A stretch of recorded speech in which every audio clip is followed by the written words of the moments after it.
the Pediatric Lounge, a podcast taking you behind the door of the physician's lounge to get a deeper insight into just what docs are talking about today. From the clinically profound to the wonderfully routine and everything in between.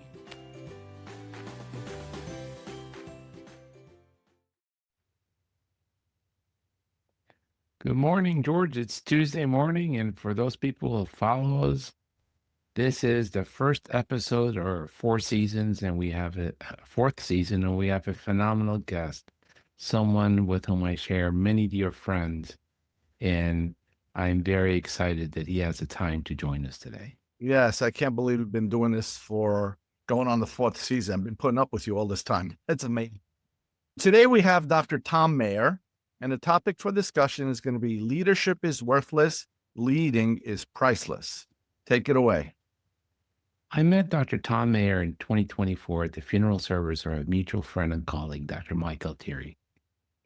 Mike was a phenomenal pediatrician, person, father, and leader. The Children's Emergency Department at Fairfax is named in his memory.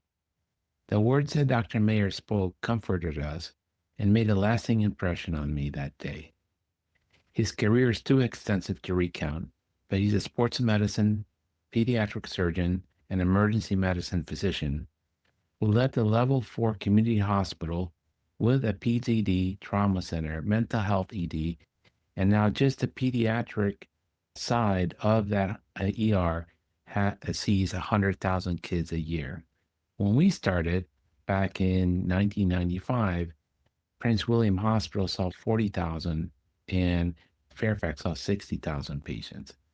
We have numerous friends in common: John Mowire, Steve Keller, Michael Terry, all people that he in some way, shape, touched, and they became genius leaders on their own. He's also the chief medical director for the NFL Players Association. And so it is really my distinct pleasure to welcome him to the show to celebrate the first episode of our 4th season. Herb, George, thank you. It's a deep honor. As soon as I heard the invitation, I told Linda, who is my chief of staff, yes.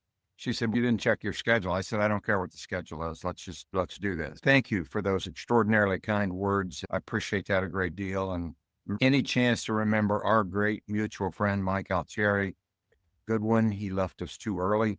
He was as a force of nature, and it was my honor to work with him to found that department and nurture it through to what I consider to be one of the best pediatric emergency departments in the country, bar none.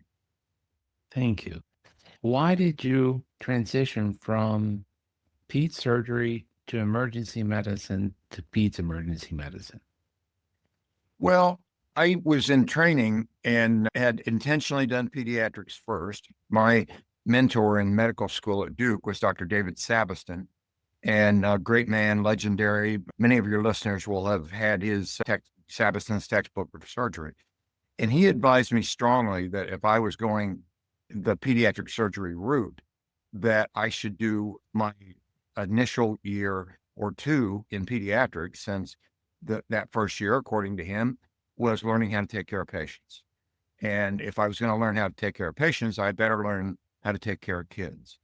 So I started in pediatrics. I loved it. I was at the University of Utah with legendary Lowell Glasgow, a great infectious disease doc, and had the honor of working with him, then into surgery.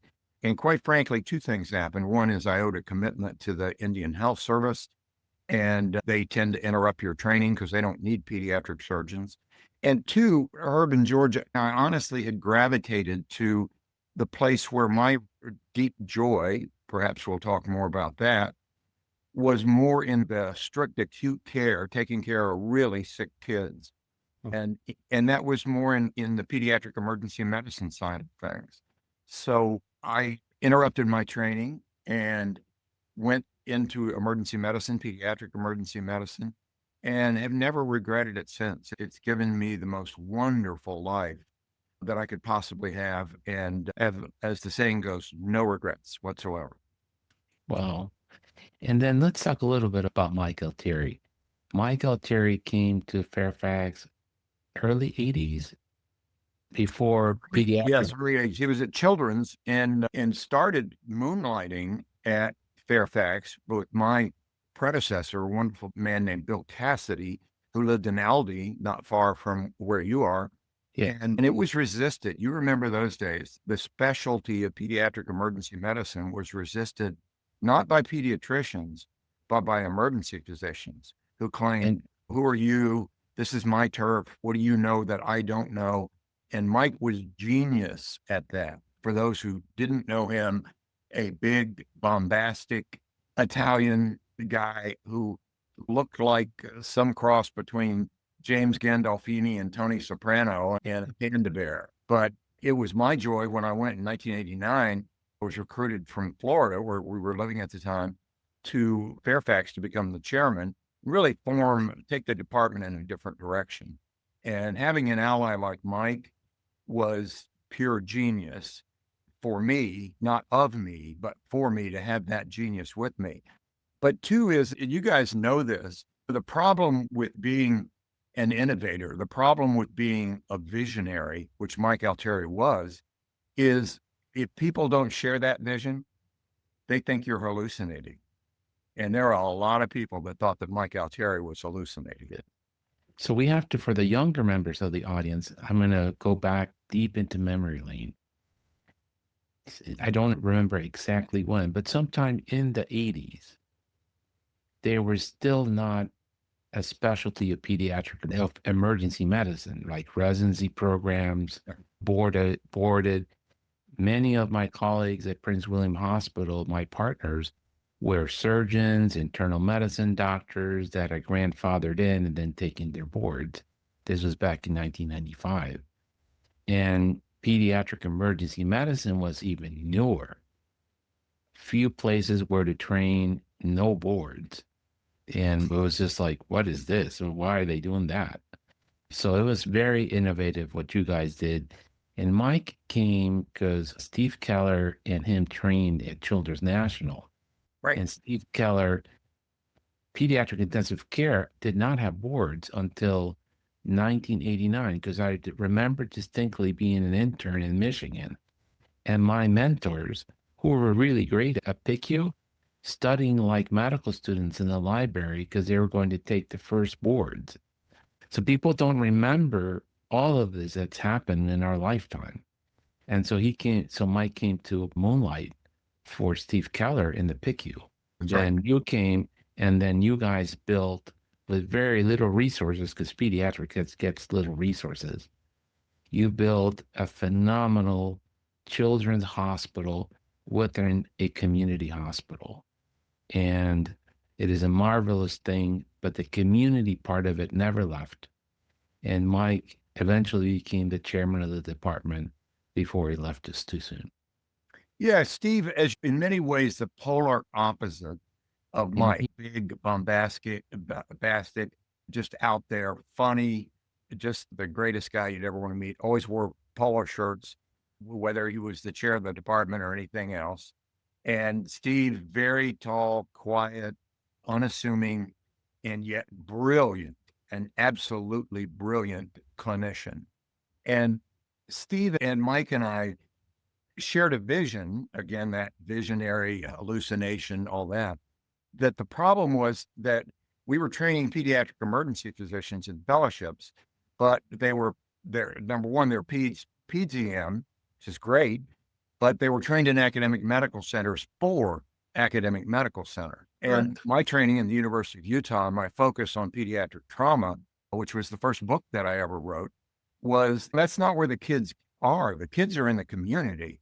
And so we needed to be able to increase the resources in community hospitals by training a combination of emergency medicine, pediatric emergency medicine fellows, and PGM fellows to then go out in the community.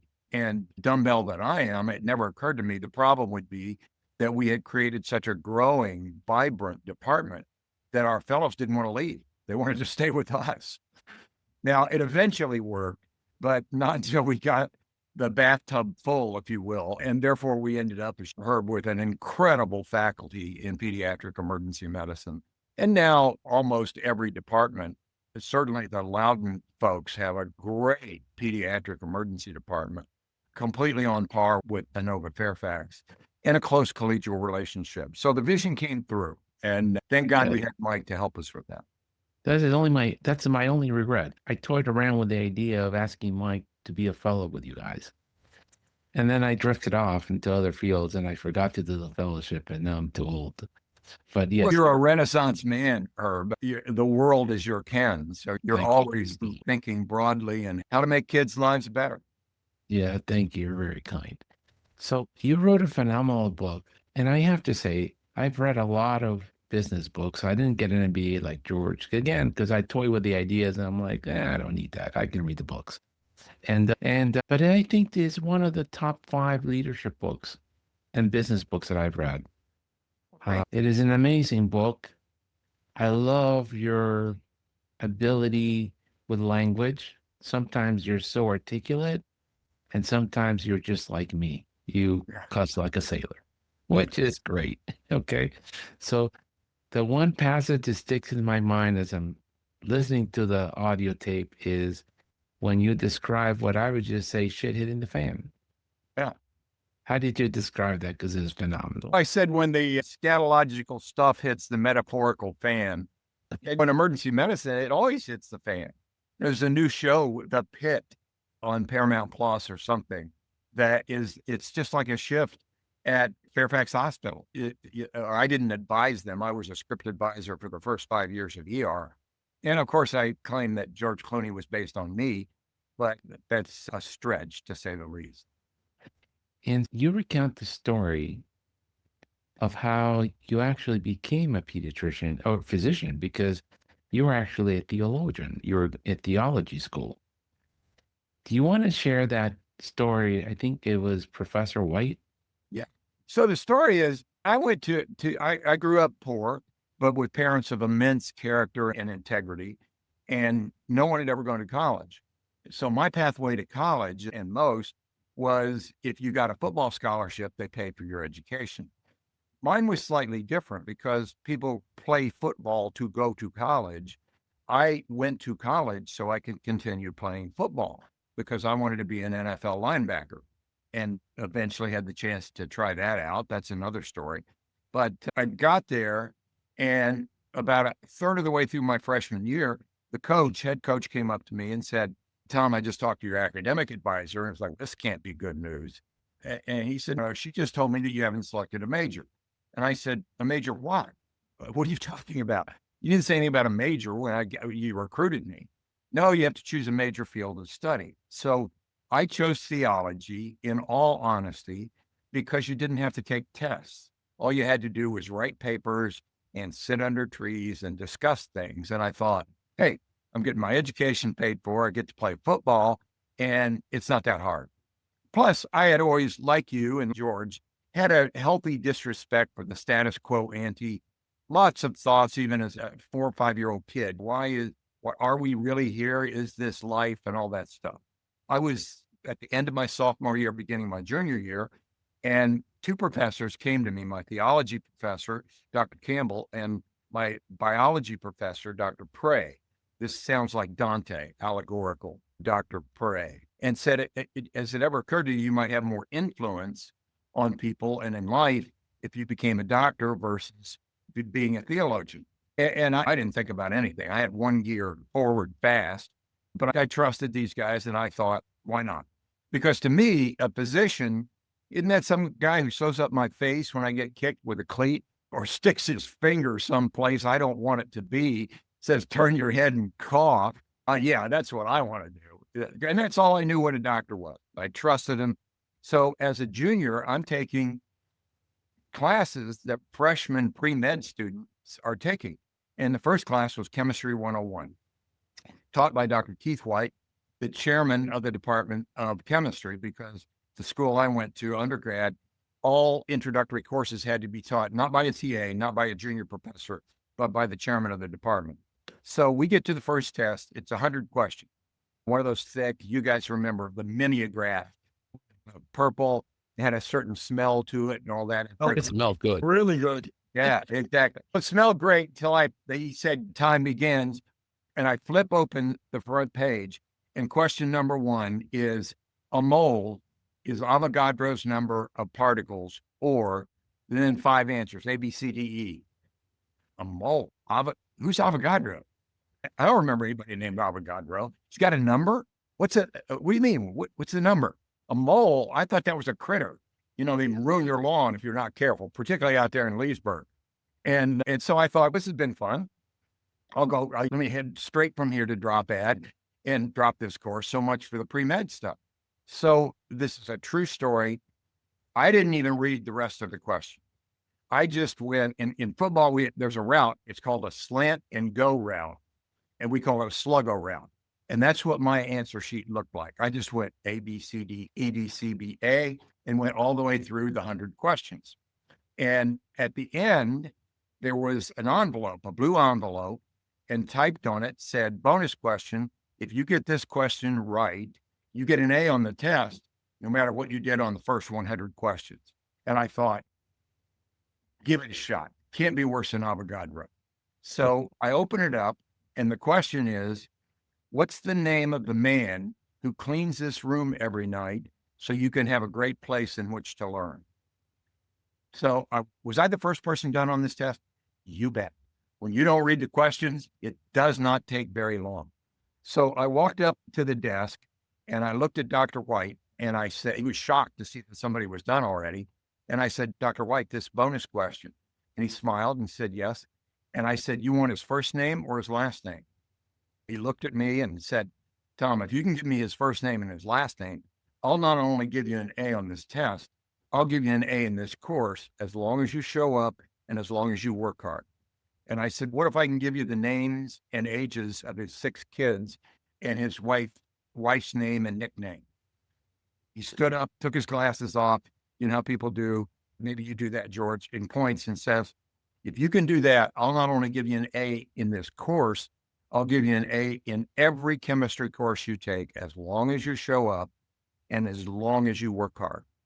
And he was as good as his word, and I was as good as mine.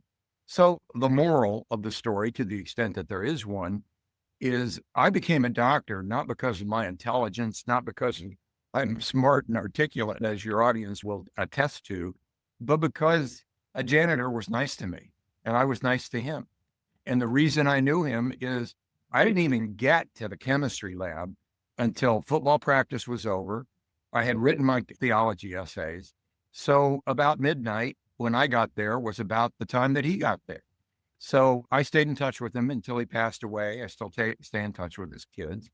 And I always tell people, they ask me, how do I build my resume to get a job like yours as the medical director of the NFL Players Association? And my answer is, don't build resumes, build relationships. Because that, for me, I wasn't nice to him because I thought it was going to pay off. And what if Dr. White asked this question? He was nice to me. And that's the way I was raised. I had, as the Southern saying goes, I had good brought up. I chose my parents well. So I took several lessons from that chapter. The first lesson I took was the importance of relationships. The second lesson I took from your chapter was that every member of the team is important. There are no unimportant members of the team. I went into the locker room at the Denver Broncos. We do team visits every year. We don't see all 32 teams. And a couple of years ago, went into the locker room of the Denver Broncos, and there's a sign over every doorway. You cannot exit that locker room without seeing the same sign, which says, you can always judge the character of a man by how he treats those who can do nothing for him. And the idea being that every trainer, every housekeeper, every person who has anything to do with you having this wonderful professional locker room is someone you should honor. As you guys know, that's Goethe. That's a German philosopher. And I asked the trainer, where'd that come from? And he said, oh, Coach Koobs, Gary Kubiak was the coach at that time. Coach Koobs loves that because his father used to tell it to him. They didn't even know who it was. But it's so true. And I can tell you, there were handprints on that sign because every player as a ritual would tap that sign on the way out. So I think the lessons of life are all around us, particularly as pediatricians. We have a chance, as physicians, we have a chance to enter this holy space, this hallowed ground of being able to help people, particularly kids. And you know what it's like. It's you walk in, you see the parents, you watch the kid, you know, the interaction, you smile, you make them relaxed and easier. And you could also read those things that make you say, something's wrong here. And it's gestalt, if you will, but only if you pay attention to it. But Gestalt is not evidence-based. But it's, you know, we went from when we were all in medical school, it was eminence-based because I'm the boss, because I have the long white coat. And evidence-based, I'm all for evidence-based.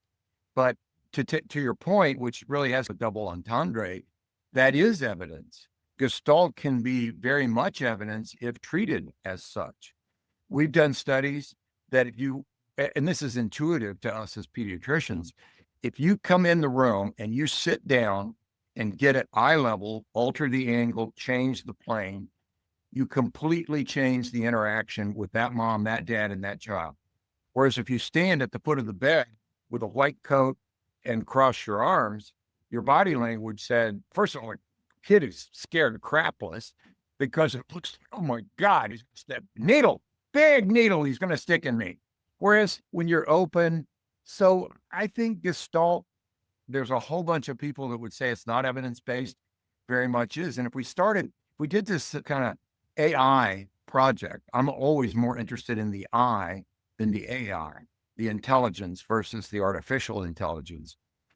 I think you'd find very quickly that they'd say, the way these people moved, the way they paid attention, they're Gestalt. I'm going to develop a large language-based model that says, this is how everyone should behave because it works. Yes. The third thing I took away from that is your incredible ability as a negotiator. Had I been told, if you know the name of the person that cleans this room so you can learn, and I did, and you get an A on the exam, I would have put it down and handed it to the professor and walked away. You didn't. You negotiated up for the best deal that you could get.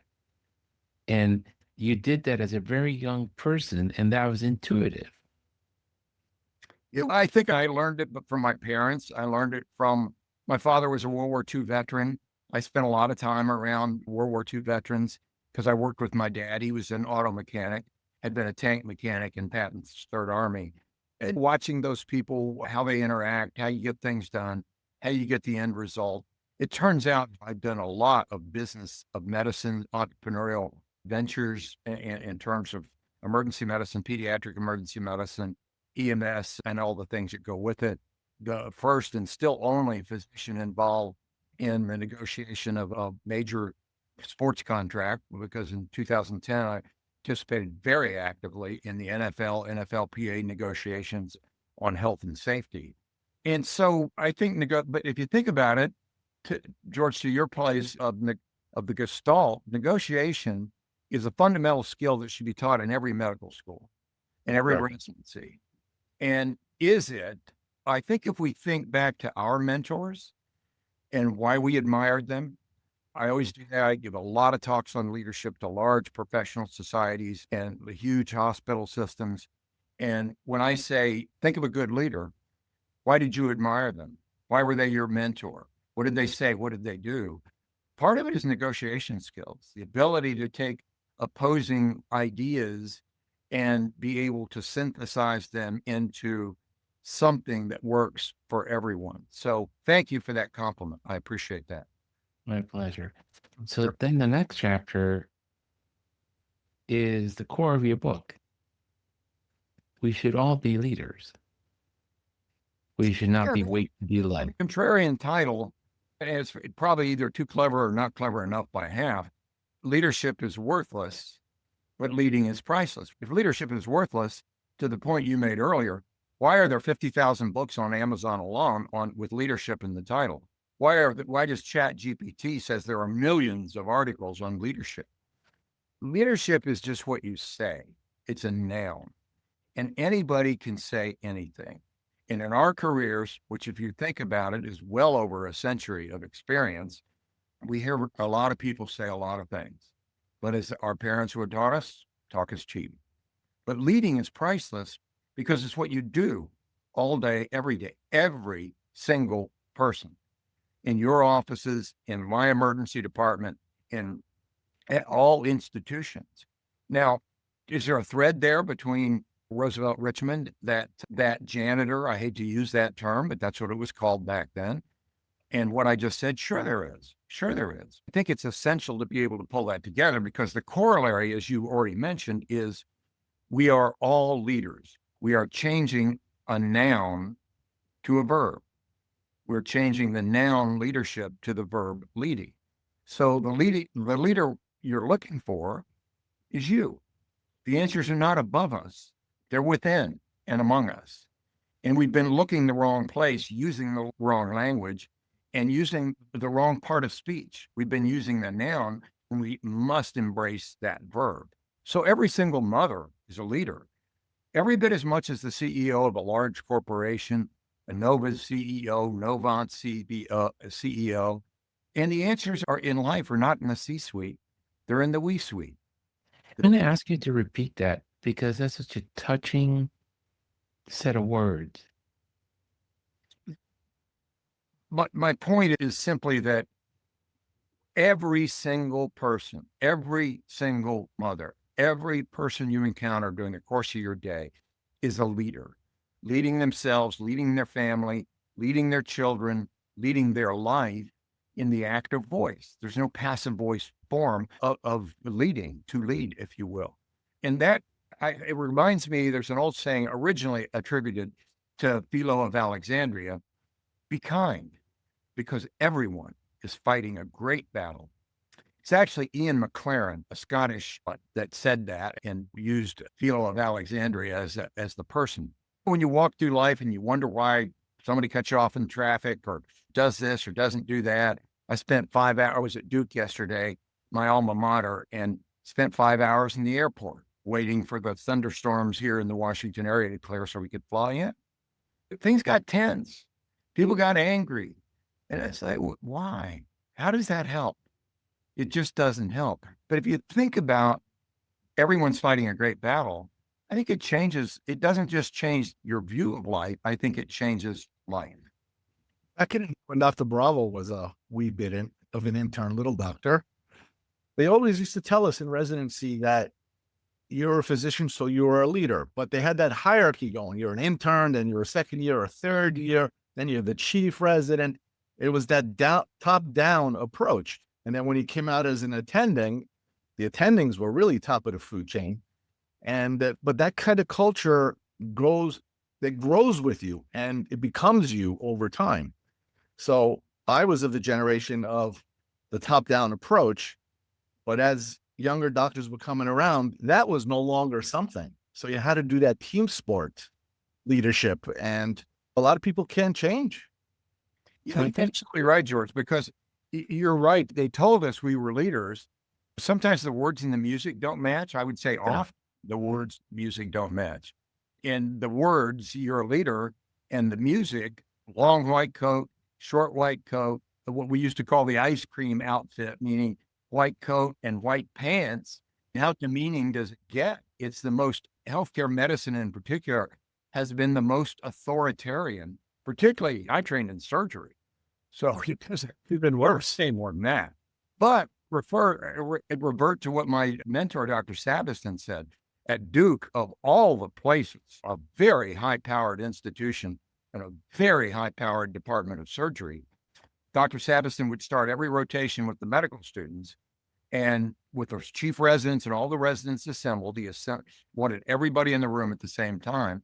And he said the Department of Surgery operates from the medical students on down, not from my office on down, because he was giving language. And it worked that way. It really did. But you're right. We had to make that switch. It's almost, We talk about Brene Brown and others talk about imposter syndrome, but that's why I say in the book, don't ever call someone a future leader. Nothing could be more insulting, demonic, demeaning, as if three of us are leaders. You, not so much. Maybe someday you'll rise to the lofty heights that we are already at. If someone says I'm an emerging leader, I'm a developing leader, I'm an improving leader, heck, I think I'm one of those. I hope I'm a developing leader, but our hierarchical system in healthcare says one thing and does another too often. Absolutely. Yes. You mentioned three things, which I just loved. Everybody needs to be a leader. I'm very biased. I think that children should come first. Pediatricians, school teachers, and moms are the most important members of our society. Because 100%. without them, children don't thrive. And without healthy, thriving children, democracy does not succeed. But you point out three things that all of us can do, but we don't. And they're think, act, and innovate. Simple example. Let's take the nuclear family, as the saying goes, and mom is staying home and taking care of the kids and nurturing them. And I share that vision. That's the most important career, not job, but career that you could choose in life. That can be controversial. And you got dad who goes off to work and comes home. So I want you to think about leadership and leading in a radically different way. What does that mean? When I come home, I've had a stressful day. Be kind before everyone's fighting a great battle. I fought a great battle today. When I park in the driveway, and more importantly, even when I'm driving home, you got to wash that off. You got to let that go. And particularly when you're in your car, you want to say, I'm changing jobs. I'm changing careers. I'm becoming father. I'm becoming dad. I'm becoming husband. So that all that stuff gets left behind. So act means to act on those thoughts within a week. Because if people listen to your wonderful podcast, but they don't act within a week to do something differently, large or small, they're probably not going to do it. That's just human nature. And as pediatricians, we know that. Yes. If we talk about this or that or nutrition or exercise and they don't act on it within a week, it's probably not going to happen. Yeah. And third is to innovate. To innovate, why? Because no matter how well we're working, we're not working well enough, meaning or as well as we could. It doesn't mean it's impossible. It just means constantly thinking about how could we do it better. I was a football player. I was a linebacker. This is my life. Film study, break it down. What went right? What went wrong? How do we make failure our fuel? How do we take what we did and didn't? And innovation, of course, does not occur at the speed of genius, intelligence, creativity. No offense to Elon Musk. I told him this at Mar-a-Lago over dinner one night. It occurs at the speed of trust. Because if people don't trust each other, they won't be willing to fail. They won't be willing to step outside the lines. And so that's why I say think, act, and innovate. And I think in the medical world, a lot of physicians tend to overthink things because we have to be perfect. And then by overthinking, they have paralysis by analysis and not do anything. They tend to overreact or react there because they always have to fix things. And innovations, a lot of the younger doctors like to innovate. Yeah. A lot of the older physicians, they like status quo. They don't want to rock the boat. You saw it with the EHRs. You saw it with practice management. You're seeing it now with AI, medical scribes and stuff. Physicians don't want to touch it. I think it's because no matter, and you'll pardon my language, no matter how much the current system may suck, and how do I know it sucks is with burnout rates. Yeah. Burnout rates in emergency medicine are 63%. 63% of emergency physicians feel burned out. It's an epidemic. I actually wrote a book about that. I'll send you a copy of that. My books will sell tens of copies. But the problem is it can't be working that well if the burnout rates are that high.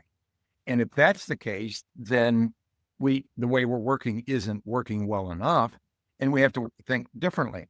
But George, your point is, absolutely spot on. And that is to say that we think, I may not like the way it's working, but at least it's working for me well enough that I don't want to just try to learn something new every day. And that to me is a dichotomy, because you guys share a vision with me. We learn something new every time we walk in a room with a patient. We see certain things that we expected, but we see things that we didn't expect. And that's what keeps us coming back. And so getting that spirit is important. And certainly we're go back to what you said, an evidence-based generation of physicians, that here's the data, this is what it says. An eminence-based, I've got the long white coat, I'm right because I have the long white coat, because I'm the boss, I said, it's just not working. And these kids, to them, they don't believe that. They think I like it because it feels good to me. And my friends like it too. And we've been talking on social media about why we like this way of doing things instead of the way that you're teaching me. And if we don't adapt to that, we're making a huge mistake. If we don't learn from that, if we don't embrace AI and the failures, because there's going to be a whole lot of failures of AI before there's major successes from AI, then I think we're making a mistake. And we're ossifying ourselves into an age group, into a category, into a mindset. You take that as far as you want. Who wants that? Who wants that? I think and we don't have time to talk about, but you make a phenomenal point about failure is the fuel of innovation and great success. And unfortunately, many managing partners, and that's another conversation, because you didn't believe in having partners, but you created a great structure within that great emergency medicine group. George believes in only having 4 partners. Other people, like Sandy Chung, everybody is expected to be a partner in the group, and they do things by committee and consensus, which I could never do, but everybody has a different thing. But if you are the manager and you tell people you've never failed, you've cut their balls off. They are 100%. never going to try to do anything but the way you tell them to do things, because my boss has never failed. The day I failed, I get kicked out of the group. And so 100%. you When you say that, Herb, not only are you failing, but you're lying, because that's not the way it works. It's a nice way of thinking about things, but it's not the way it works. It's not the way life. And I got some silly award from the American College of Emergency Physicians, the highest award in our specialty. And they interviewed me. First of all, you're going to love this. I know you don't know this, but they said you have to have walk-up music. I said, what? Walk-up music? What the hell is that? They said, no, they're going to introduce you and they're going to play a video. What do you mean you're going to play a video? Video of what? And no, but they're going to play a song when you walk up. And they said, what's your walk-up music? So what did I do? I asked my boys, what should my walk-up music be? And I wish I could hit a button and play it, but they insisted on Tom Petty, Won't Back Down. Oh, that's a great song. We had a great song, and I thought it was a great, it was like, Dad, you never back down. But we had 3 rules, and these, you probably haven't heard them in a while, Herb, but there were 3 rules which guided us at Fairfax. Best practices was the name of the practice. Rule number 1, always do the right thing for the patient. Rule number 2, always do the right thing for the people who take care of the patient. Everybody who's involved in the operation, docs, nurses, registrars, people out in the front desk and all that stuff. And rule number 3, as you would guess, is don't confuse rule number 1 and rule number 2. So that's how we made decisions. We listened. Someone would say, I think we should do this. I would say, is that good for the patient? No, but it's good for us. No, I'm sorry. That's confusing rule number 1 and rule number 2. And honestly, that's how we did things. And there's 1,000 ways I could have done differently, but I'm very proud of that team of people, because there's a difference between a team of experts, smart people, and an expert team. That's a different set of skills. People working seamlessly across boundaries. And it's true in the NFL, it's true in life, and it's true in football. This corollary that's embedded into everyone's a leader, lead yourself, lead your team, is no more victim mentality. No more blame it on the boss. I would have done wonderful things, but the boss wouldn't let me. You don't want that on your tombstone. No. Get another job. Yep. Okay. And so you talk about, and I don't do this well. I go fast because I go it alone. I just don't have the patience to lead people. I have many expletives that I could say about how I feel when I have a vision and everybody in the room is resisting. And you say, if you want to go there fast, go alone. If you want to go far, go together and build the perfect team to do that. It's an old Mande proverb, an Western African proverb. And there's a tradition in the Western African nations, tribes. I don't love the term tribes. I used to work for the Indian Health Service, and that's why they're nations. But at any rate, in every community had what's called a griot. And a griot was the repository of all the stories and therefore all the wisdom as we move forward. And there's a chapter talking about data, knowledge, and wisdom. They're not the same thing. They're not remotely the same thing. But it was hard for me, particularly when you have a vision and you want to get there and you think, I know how to do it, to learn one of the most critical things, which is when you see resistance, you should go, yes, because you're not really making a change unless there's resistance. So when you see the resistance, embrace it. It's like making failure your fuel and embracing resistance, because then you know that you're making a change. And your experience and mine is saying most people don't mind change. They mind being changed. So helping them see the vision and say, how do we get there? Rule number 1, 2, and 3. And maybe you guys will lack the good judgment and invite me back someday and we'll talk more about all these things. We'll invite you plenty of times.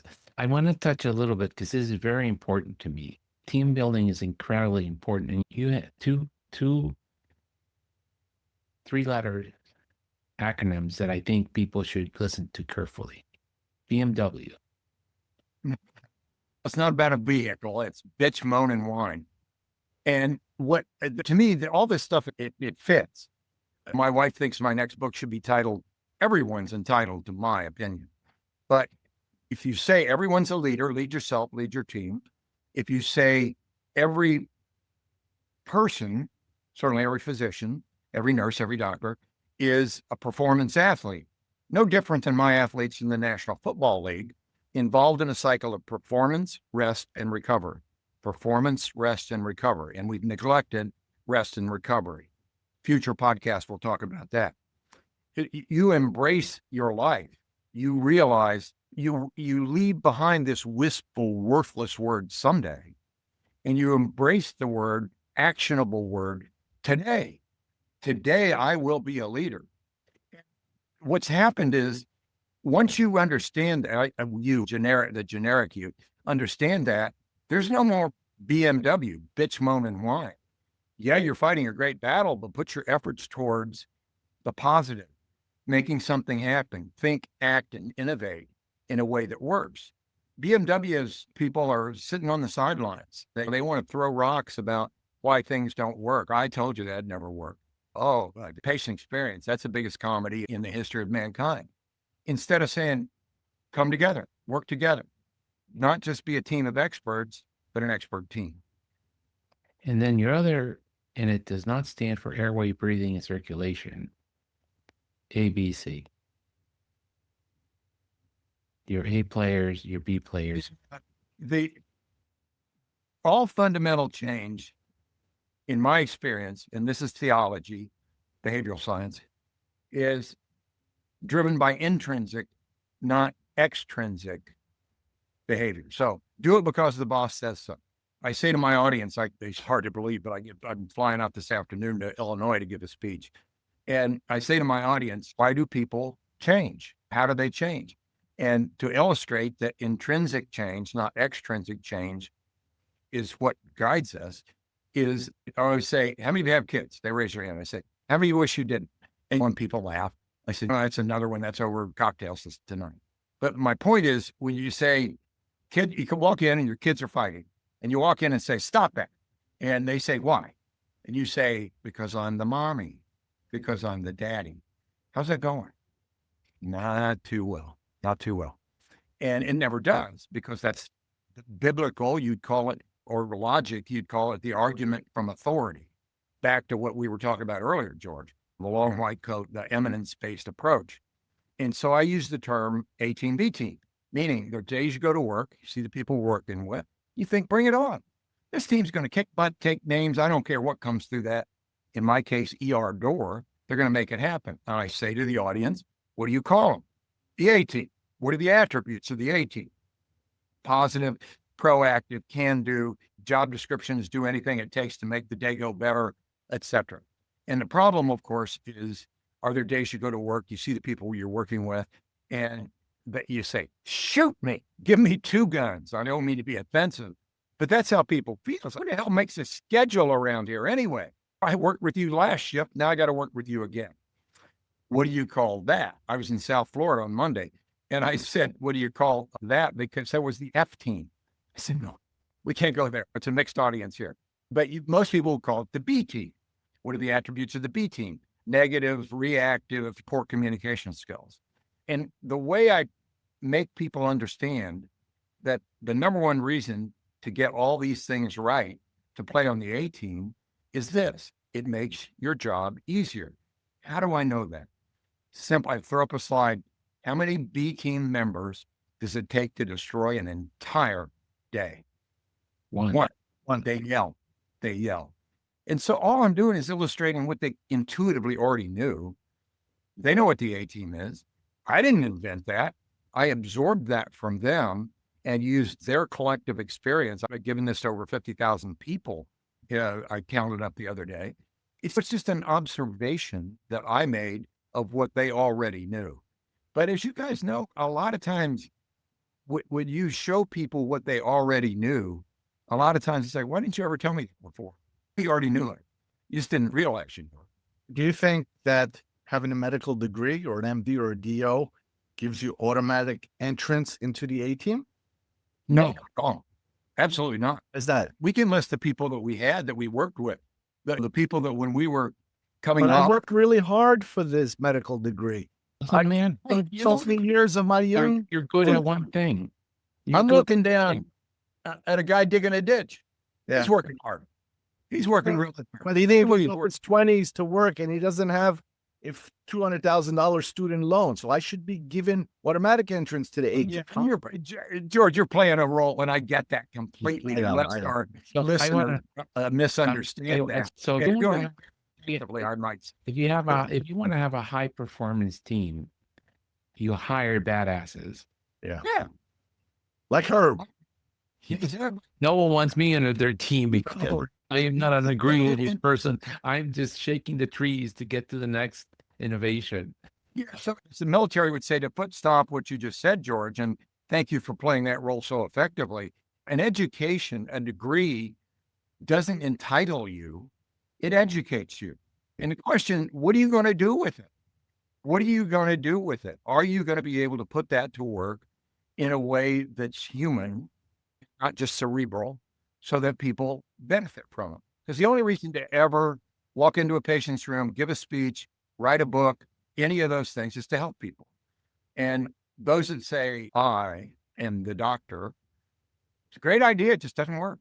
Yeah. I was told by a very good friend of ours and friend of the podcast, Chip Hart, many times, the medical degree doesn't give you automatic success. It gives you a little bit of a head start compared to your colleagues. It depends on you what you do with that to get onto the A team. To make it more Phenomenal graphic, expert. it entitles you. Phenomenal expert, but not be able to lead, change, or improve anything.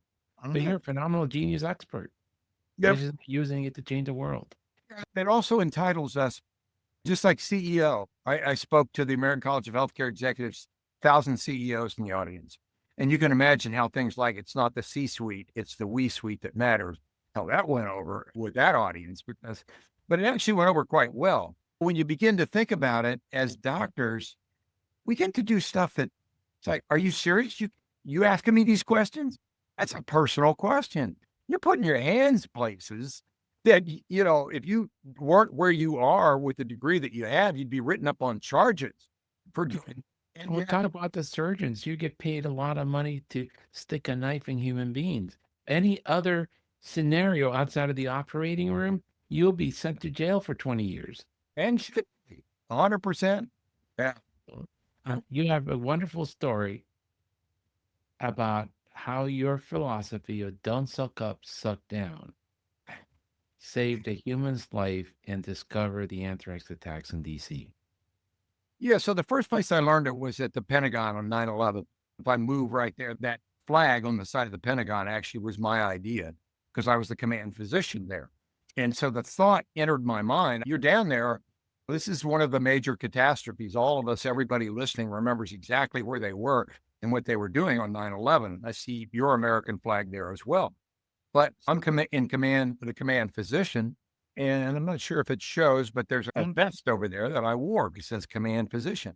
You can't hide. It's fluorescent. Everyone, even at night, knows exactly where you are. And I realized I had 32 generals, 2 stars and above, behind me, good men, good women, who that was their people in there.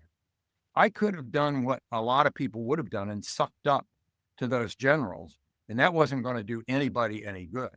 I had to suck down to the firefighters, paramedics, structural engineers, people who were shoring up the building to make the scene safe. So fast forward October 19th, same year, a postal worker comes into our emergency department at Nova Fairfax Hospital and says, I think I may have anthrax. Stand in line. Everybody thought they had anthrax, and that's why they came in. But instead of sucking up to the CDC and looking for guidance, and they were saying at the time, unless you were in this heart-centered office building, 5th or 6th or 7th floor between the hours of 8 a.m. and 5 p.m., you had nothing to worry about whatsoever.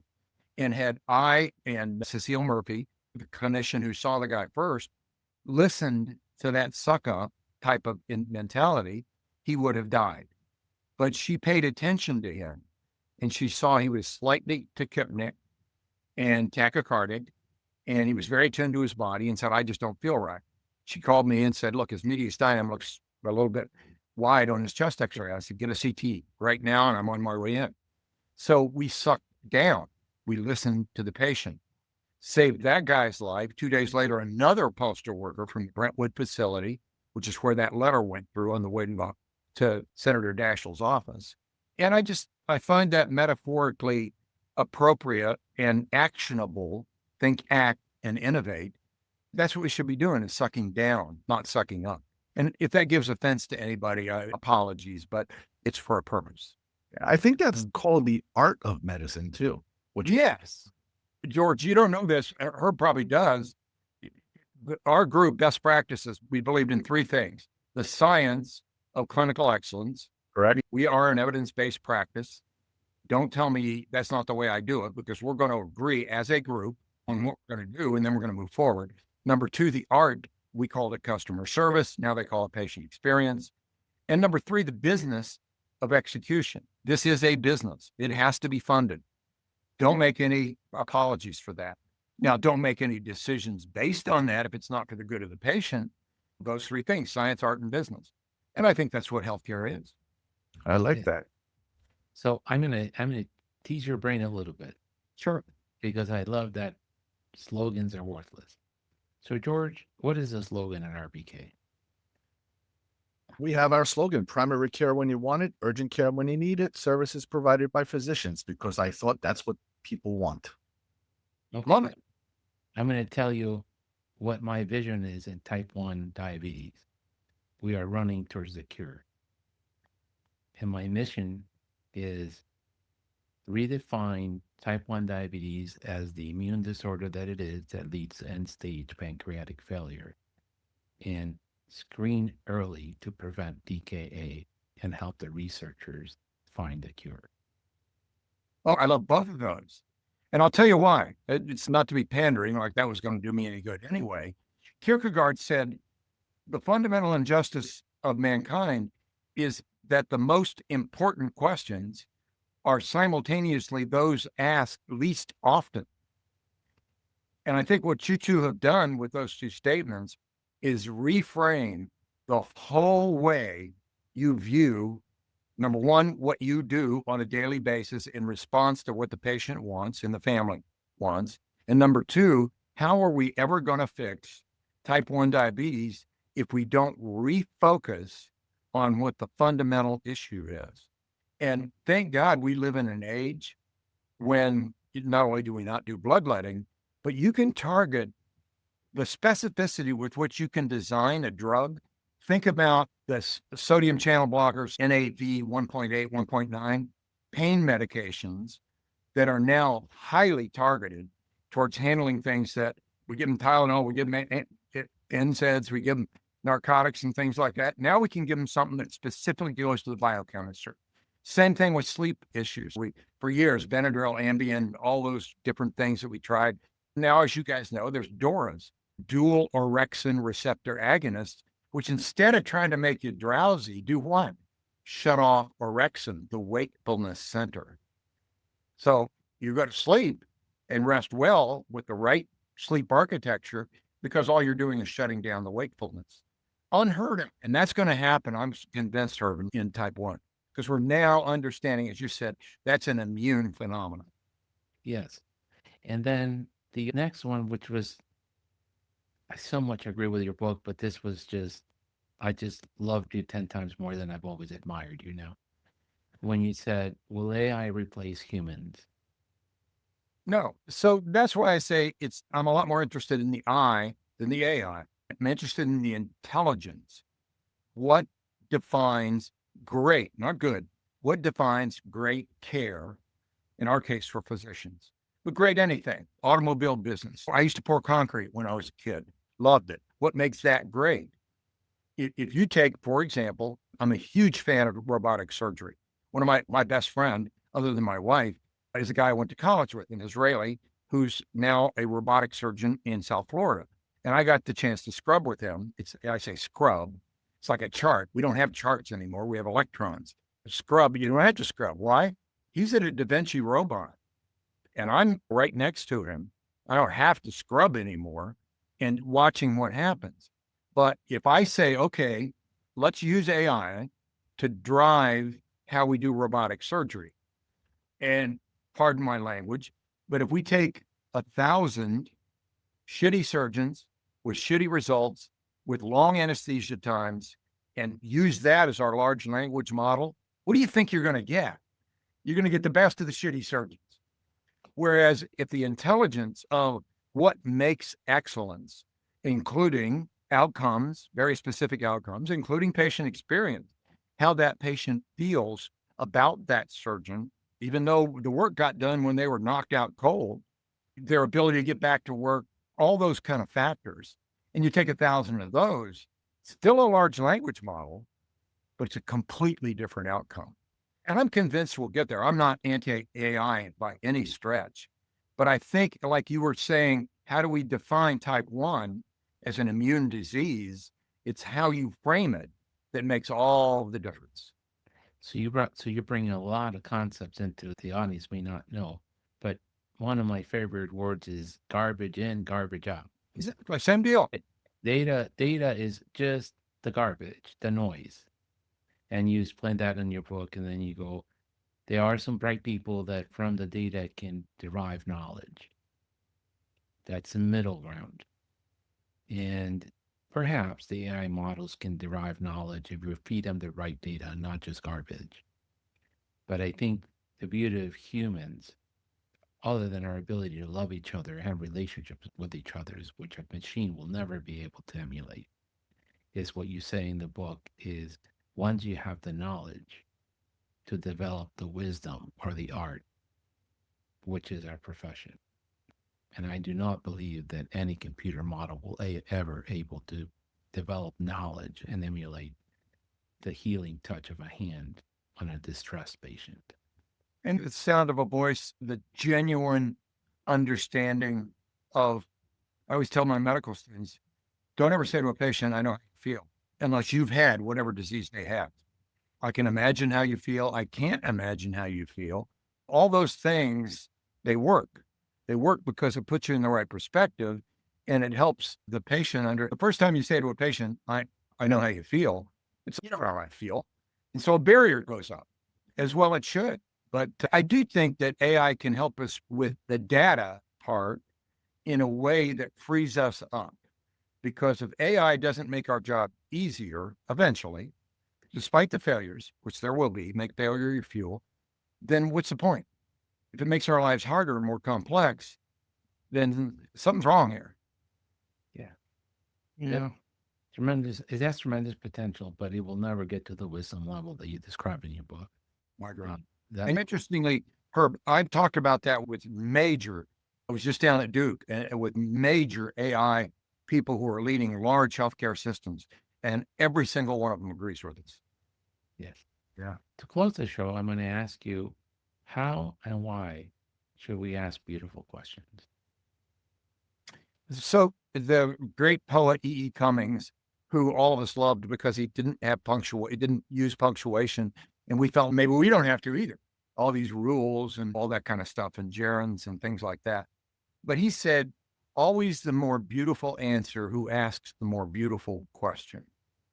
And I think having a child's curiosity, a child's wonder. We're working, Bob Waldinger, who wrote The Good Life, and I and some other people are working on a piece right now talking about the difference between lifespan, how long you live, health span, how relatively disease-free you are, and joy span, how well you live while you live. And one of the lines is that should be as important to pediatricians as it should be to geriatricians. And so having the joy of learning, the joy of curiosity, the joy of the infinite ways in which human behavior manifests itself, so that you never say, I got this, I know everything. As the old saying goes, those who say don't know, and those who know don't say. So the more beautiful questions, I think, come from usually seeing common things in an uncommon way, from seeing a viewpoint of, I didn't see that before. And I think mindfulness, another podcast, is a way of doing that, of opening yourself to what are the more beautiful questions. Why is that kid so happy when I come in the room? Doesn't get any better than that. Yeah, being a pediatrician is like being a rock star. Everybody loves us. That's right. That's So, right. I said, No, they don't. Most of the time. Most of the time.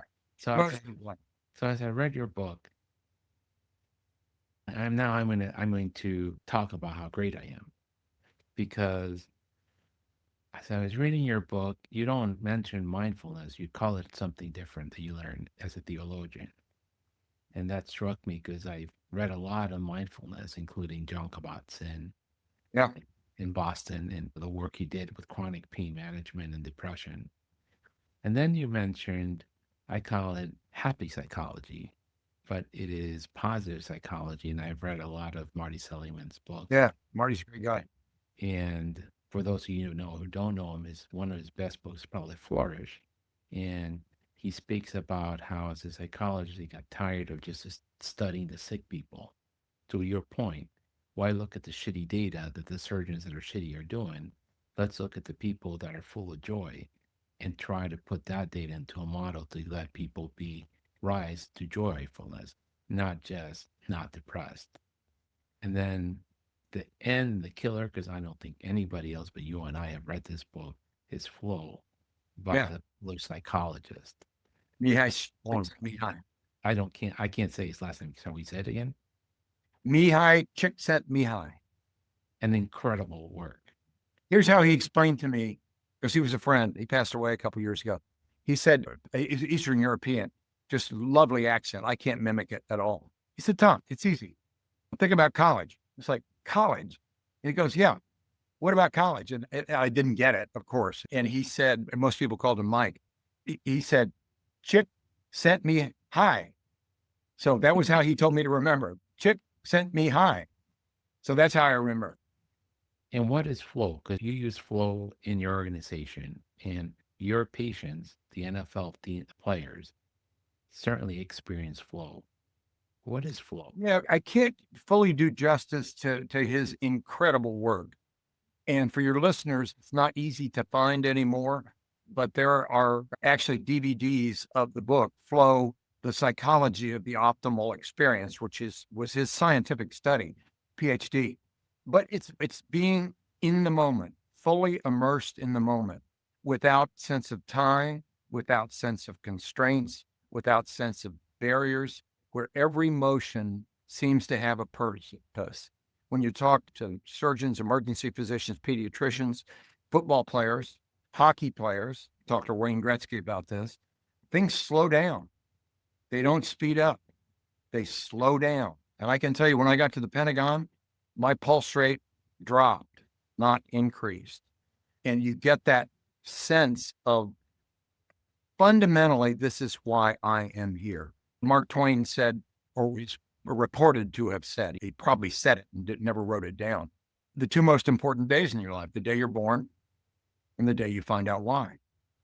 And when you're in that flow state, and you can be in a flow state every bit as much in pediatric emergency medicine or a pediatrician's office, of just feeling like the challenges, my skills, considerable skills, are matched to the challenge that I have. And it's just this, Aristotle, I didn't say it in the book, Aristotle would have called it eudaimonic joy or eudaimonia, that sense that this is where I am supposed to be. And I am fully immersed in this moment. And he, of course, is how can you move to the extent possible from moment to moment like that.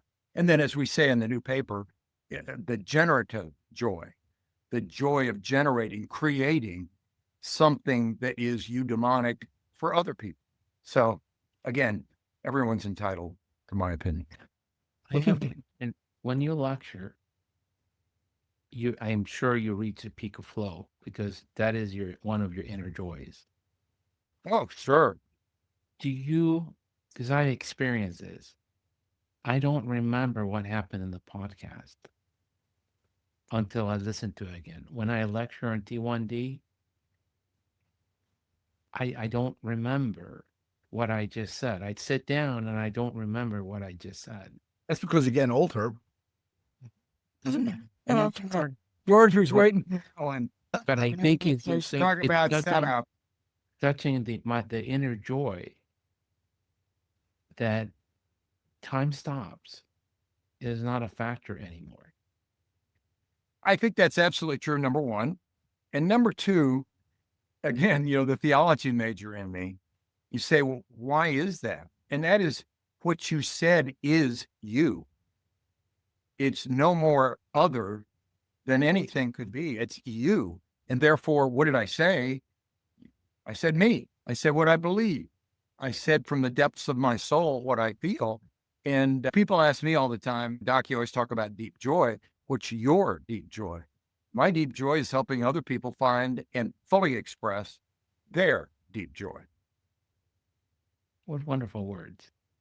Yeah. Thank you so much for the time you've given us. This has been great. Thank It's a you. lot of Thank fun. you. We hope to invite you to more podcasts and different Anytime, things. anywhere, any place. That's what I tell my NFL players. Yeah. And then maybe get you to speak to larger groups, because I don't know Anytime. why we don't hear this when we go to the pediatric meetings. Oh, Sure. I bet that's one specialty society, strangely enough, that I haven't been invited to speak to. Yeah, you let me know what I can do, and I'll be there. And again, we'll do it again sometime. Just let me know when it's going to go, when it's going to air, so I can get something out in my newsletter. And I'll be next Tuesday, but I'll send everything over to Okay, you. good. You can step. Thank you so much. My brothers, thank you so much. thank you. My pleasure to see you again. All right, see you, brother. Bye-bye. Take care. Bye. Thank you for listening. This has been a production of the Pediatric Lounge. On the show notes, you will find links to our co-host and other important notes, as well as a timetable of the topics discussed today. Don't forget to follow us on social media and subscribe to wherever you listen to your podcast. Leave us a great review, as it helps us greatly. In the meantime, we will see you next week. The Pediatric Lounge. The conversations are not intended as medical advice, and the opinions expressed are solely those of the host and the guest.